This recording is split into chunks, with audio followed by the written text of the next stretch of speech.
If you're still awake right now, there's a good chance you're tired in a way no one can see. Maybe you've been trying your best, but somehow things still don't go the way you hoped. You're holding on to too much, quietly, silently, thoughts that won't stop, feelings you can't explain, pain you never said out loud, and all of it is slowly taking your peace away. Tonight, you don't have to be strong anymore. You don't have to hold everything together. Just stay here and listen. Letting go is not loss. Imagine this. There was someone who stayed in your life for a long time. They laughed with you. They made you believe they would never leave. And then, one day, they walked out of your life. No noise, no long explanations. Just gone. And you felt the pain, not because you are weak, but because you once believed they were a part of you. But maybe the truth is much simpler. If someone leaves, perhaps they were never truly yours. We often think losing someone is what causes our pain, but in reality, the deepest pain does not come from losing.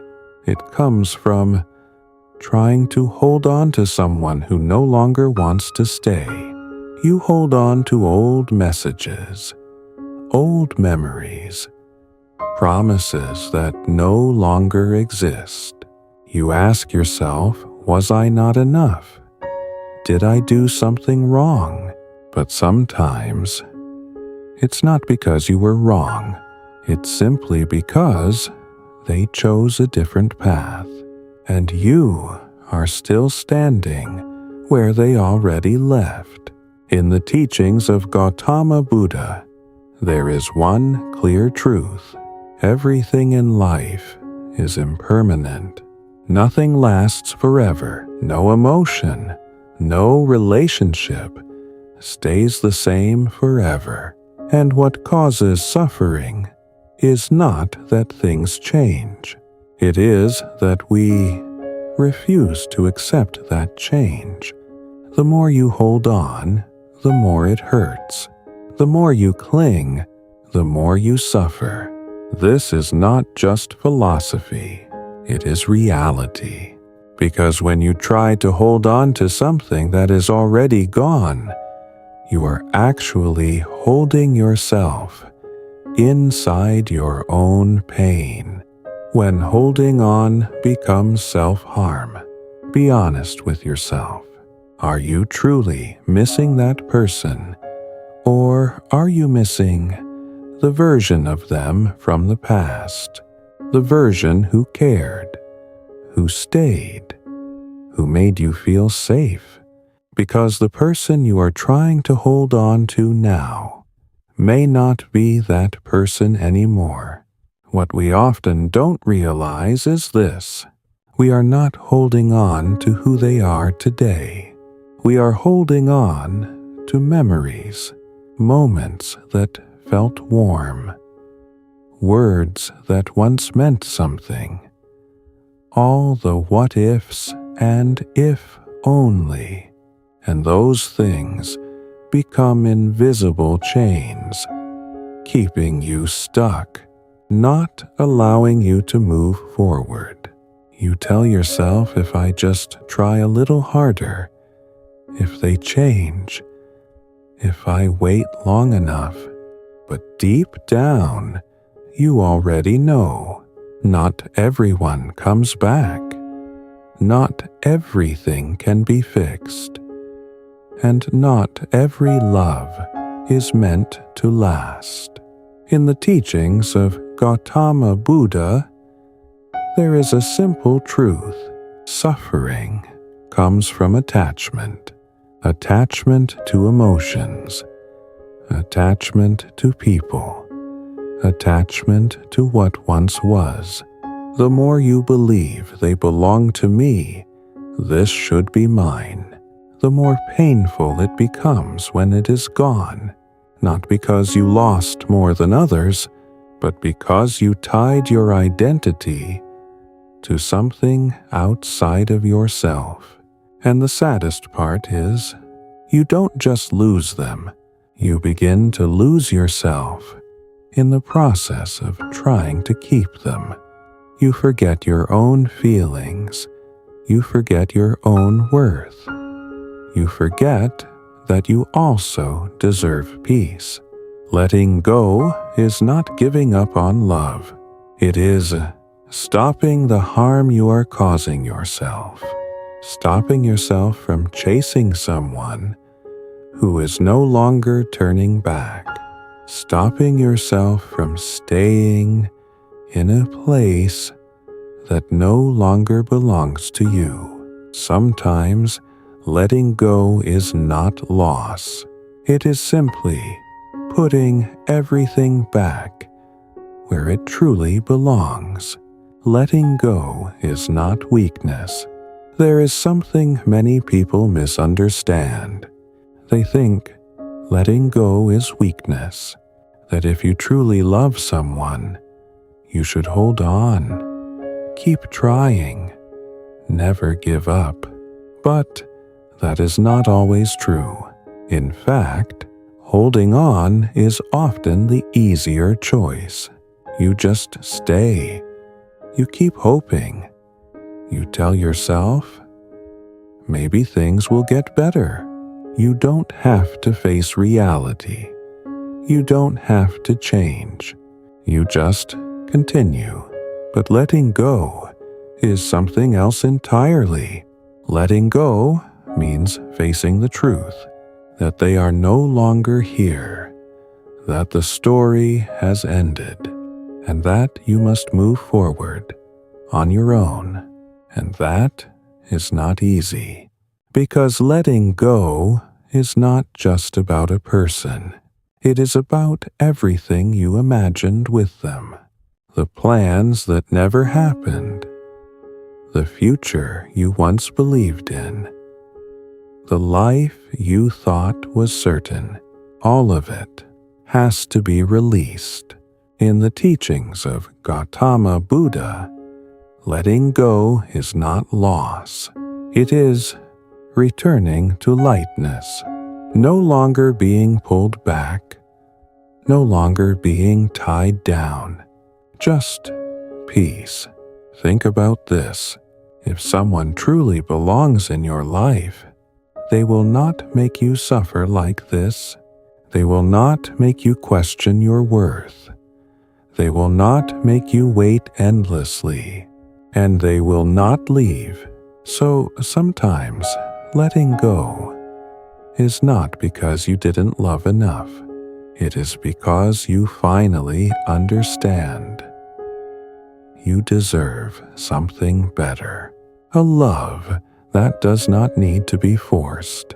A presence that does not exhaust you. A person who stays because they choose to stay. Letting go is not the end. It is the beginning of something new, lighter, freer, more real. How to truly let go. Talking about letting go is easy. Anyone can say, just let go. Move on. Be strong. But when you are the one going through it, you realize letting go is not a single decision. It is a process. You cannot suddenly stop missing someone. You cannot instantly stop hurting. And you don't have to, because emotions are not a switch you can turn off. True letting go is not forcing yourself to forget. It is acceptance. Accepting that they have left. Things have changed. And you cannot go back to how it was.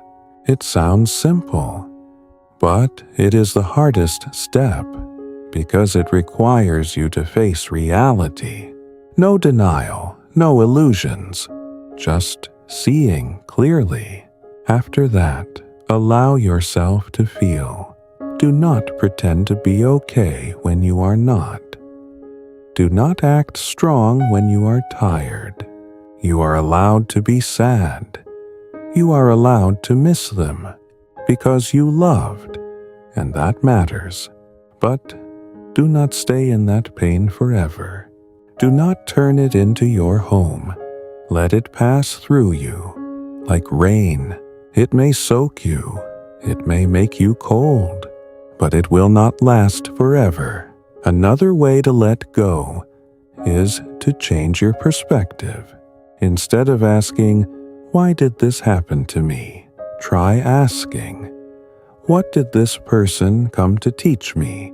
Maybe they taught you how to love, how to trust, or how to grow after being broken. And when the lesson is complete, their leaving becomes natural. In the teachings of Gautama Buddha, everything is impermanent. Nothing comes without going. Nothing begins without ending. And when you truly understand that, you stop trying to hold on to what was never meant to stay. Letting go is not forgetting. It is remembering without the same pain. Letting go to find yourself. There is something you only realize after you truly let go. You did not lose everything. You only lost someone who was no longer staying. But you still have yourself. And sometimes, while trying so hard to hold on to someone, you slowly lost who you are. You forgot what you love. You forgot what you need. You forgot that your happiness should not depend on someone else, until one day everything is gone and you are left alone. At first, it feels empty, quiet in a way that almost hurts, but slowly, very slowly, you begin to hear yourself again. A voice you have ignored for a long time, and you begin to understand. You do not need someone to complete you. You do not need a relationship to prove your worth. You were already enough. From the beginning, in the teachings of Gautama Buddha, there is a gentle truth. Peace does not come from holding on. It comes from not being attached. And when you finally let go, you do not become weaker. You become lighter, lighter to move forward, lighter to open your heart again, and lighter to stop carrying what was never meant for you. Some people come into your life only to teach you something, and when the lesson is over, they leave, not to hurt you, but to make space for a better version of you to appear. So instead of asking, "Why did they leave?" maybe you can softly say, "Thank you for coming," and "Thank you for leaving," because what truly belongs to you will never make you chase it, will never make you suffer, and will never leave. Now, take a slow breath. Let everything soften, and just rest right here in this moment. The people who hurt you are not random. Have you ever wondered why some people enter your life only to leave behind deep wounds, not just small moments of sadness, but something deeper that changes you? You lose trust. You become more guarded. You are no longer the same person you used to be. And in those moments, You ask yourself, why me? Why did they treat me this way? You blame them. You blame life. Sometimes you even blame yourself. But there is another way to see this, a perspective that most people never consider. The people who hurt you are not random. They came for a reason. Maybe it is karma, not in a mystical way, but as a connection between what has happened and what you need to learn. In this life, nothing is completely accidental. Every person you meet carries something with them, a role, a lesson. Some people come to bring you joy. They make you smile. They make you feel loved. But some people come without gentleness. They bring pain, the kind of pain you never asked for. And the hardest truth is, the people who hurt you the most are often the ones who change you the most. Why pain is the lesson you needed. There is something very difficult to accept, something most people don't want to believe, but it is true. Not all pain is meaningless.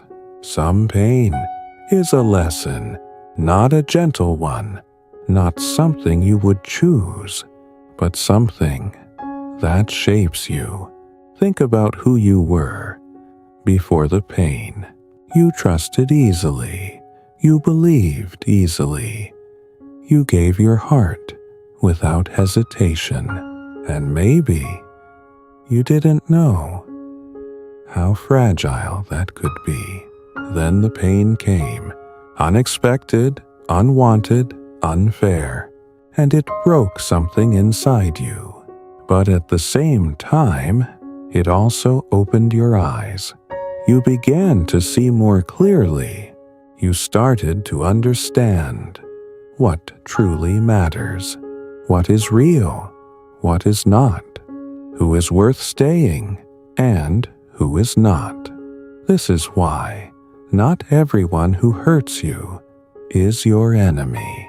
Some of them are your teachers, not by choice, but by impact. They teach you boundaries. They teach you self-worth. They teach you strength. And most importantly, they teach you how to grow. In the teachings of Gautama Buddha, suffering is not something to run away from.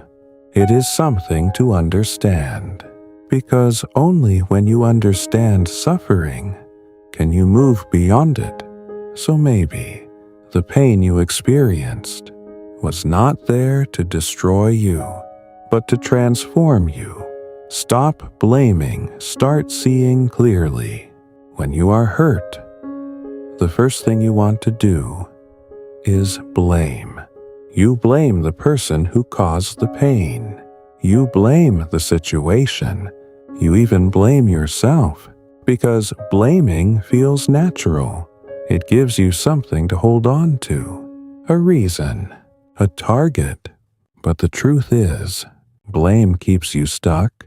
It keeps you tied to the very pain you are trying to escape. Every time you say they ruined me, they hurt me, they caused this, you are giving them power over your life, power over your emotions, power over your peace, and without realizing it, you are still holding on to them, even after they are gone. But what if you saw things differently? What if instead of asking, "Why did they hurt me?" you asked, "What did this experience teach me?" That single shift changes everything, because now you are no longer a victim. You are a learner. You are someone who is growing, someone who is becoming stronger. This doesn't mean what happened was right. It doesn't mean you should accept being treated badly, but it does mean you choose not to carry the pain forever. In the wisdom of Gautama Buddha, holding on to anger is like holding a burning coal with the intention of throwing it at someone else. You are the one who gets burned. So maybe letting go is not about them. It is about you, seeing pain with a lighter heart. There comes a moment when you stop asking, "Why did this happen to me?" and you begin to ask, "What can I learn from this?" This shift is small, but powerful, because the moment you change the question, you change your experience. Pain no longer feels like something that is happening to you. It becomes something that is happening for you, not to hurt you, but to wake you up, to show you something you didn't see before. Maybe it showed you that you were giving too much. Maybe it showed you that you were ignoring your own needs. Maybe it showed you that you were holding on to something that was never meant to stay. And when you begin to see it this way, something inside you softens. The anger fades. The resentment slowly dissolves, not because the past changed, but because your perspective did. In the teachings of Gautama Buddha, everything is impermanent. Every emotion, every situation, every moment. Nothing stays the same forever, and that includes your pain. So instead of resisting it, you let it move. Like a wave, it rises, it crashes, and then it fades away. And when it does, you are still here, stronger, wiser, more aware than before. They didn't break you, they built you. And then, one day, you begin to see everything differently. Not all at once, but slowly, quietly, you start to understand. The people who hurt you did not come to destroy you. They came to shape you, to show you your limits, to show you your strength, to reveal parts of yourself you never knew existed. Without that pain, you might still be the same person, trusting without awareness, giving without boundaries, holding on without understanding. But now, you see more clearly. You know your worth. You know when to stay. And more importantly, you know when to walk away. So maybe they were never meant to stay forever. Maybe they were only meant to guide you for a short part of your journey. And once their role was complete, they had to leave. And that doesn't make them bad. It makes them part of your story, part of your growth, part of who you are becoming. So, instead of asking, "Why did they hurt me?" you can gently say, "Thank you for the lesson. Thank you for helping me grow." Because the truth is, not everyone who hurts you is against you. Some people are simply there to wake you up. Now, take a deep breath. Let everything soften and just rest. Right here and now, as you sit here in this quiet moment, maybe you can begin to feel it. A little less heavy, a little more space inside your chest. You don't have to rush your healing. You don't have to force yourself to forget. Just take it one breath at a time, because slowly, very slowly, The things that once hurt you will lose their weight. The memories will remain, but the pain will not stay the same. One day, you will think of it all, and instead of breaking, you will simply understand. Understand why it happened. Understand why it had to end. And most importantly, you will understand yourself. So tonight, let this be enough. You are still here, still breathing, still moving forward, even if it feels slow, and that is already strength. Now, take a deep breath, let everything soften, and allow yourself to rest, because peace is not something you find outside. It is something you return to when you finally let go.